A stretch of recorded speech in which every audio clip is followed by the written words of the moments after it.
आज बिल्कुल दो बड़ी डेवलपमेंट है इस केस में। एक तो पुलिस ने इस मामले में एफआईआर दर्ज कर ली है, साथ ही जिन 3 नाबालिग बच्चों पर पथराव करने के आरोप हैं उनको डिटेन कर लिया गया है। अब से थोड़ी देर में उन तीनों बच्चों को जुवेनाइल जस्टिस बोर्ड के सामने पेश किया जाएगा।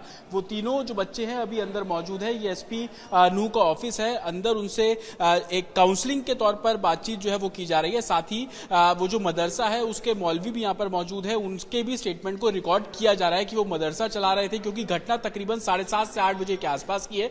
तो बच्चे छत पर क्या कर रहे थे, तमाम जो एक तरीके से इन्वेस्टिगेशन है वो इस मामले पर की जा रही है। दूसरा इसमें सबसे बड़ा डेवलपमेंट अभी यह है कि विश्व हिंदू परिषद का जो एक डेलीगेशन है वो नूह अब से थोड़ी देर में पहुंचेगा और जो विक्टिम फैमिली है, जिन महिलाओं पर पथराव की बात सामने आ रही है, उन फैमिली से मिलेगा। हालांकि नूह पुलिस का साफ तौर पर कहना है कि 9 लोग उनके पास पहुंचे थे जिन्हें अस्पताल पहुंचाया गया। किसी भी महिला को बहुत गंभीर चोटें नहीं है, मामूली स्क्रैचेस है, क्योंकि जब ये घटना हुई उस समय भगदड़ होना शुरू हुआ और उसके बाद से ही तमाम जो पुलिस टीम वहां पर पहुंची है और पूरे माहौल को शांत करने की कोशिश पुलिस द्वारा की जा रही है। और यही वजह है कि 2 बार अमन कमेटी की जो बैठक है वो यहां पर की गई है। आज बिल्कुल दो बड़ी डेवलपमेंट है इस केस में। एक तो पुलिस ने इस मामले में एफआईआर दर्ज कर ली है, साथ ही जिन 3 नाबालिग बच्चों पर पथराव करने के आरोप हैं उनको डिटेन कर लिया गया है। अब से थोड़ी देर में उन तीनों बच्चों को जुवेनाइल जस्टिस बोर्ड के सामने पेश किया जाएगा। वो तीनों जो बच्चे हैं अभी अंदर मौजूद है। ये एसपी नूह का ऑफिस है, अंदर उनसे एक काउंसलिंग के तौर पर बातचीत जो है वो की जा रही है। साथ ही वो जो मदरसा है उसके मौलवी भी यहाँ पर मौजूद है, उनके भी स्टेटमेंट को रिकॉर्ड किया जा रहा है कि वो मदरसा चला रहे थे, क्योंकि घटना तकरीबन 7:30 से 8 बजे के आसपास की है।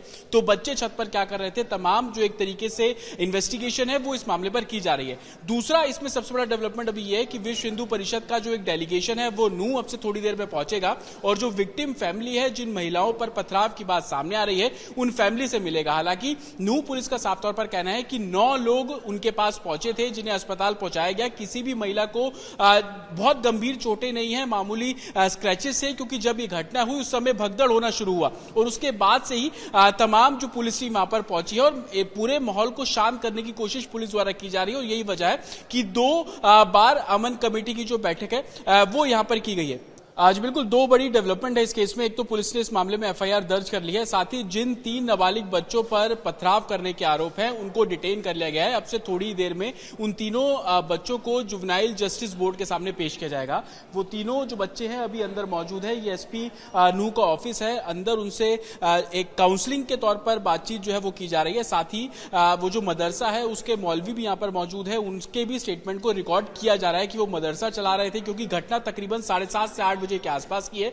तो बच्चे छत पर क्या कर रहे थे, तमाम जो एक तरीके से इन्वेस्टिगेशन है वो इस मामले पर की जा रही है। दूसरा इसमें सबसे बड़ा डेवलपमेंट अभी यह है कि विश्व हिंदू परिषद का जो एक डेलीगेशन है वो नूह अब से थोड़ी देर में पहुंचेगा और जो विक्टिम फैमिली है, जिन महिलाओं पर पथराव की बात सामने आ रही है, उन फैमिली से मिलेगा। हालांकि नूह पुलिस का साफ तौर पर कहना है कि 9 लोग उनके पास पहुंचे थे जिन्हें अस्पताल पहुंचाया गया। किसी भी महिला को बहुत गंभीर चोटें नहीं है, मामूली स्क्रैचेस है, क्योंकि जब ये घटना हुई उस समय भगदड़ होना शुरू हुआ और उसके बाद से ही तमाम जो पुलिस टीम वहां पर पहुंची है और पूरे माहौल को शांत करने की कोशिश पुलिस द्वारा की जा रही है। और यही वजह है कि 2 बार अमन कमेटी की जो बैठक है वो यहां पर की गई है।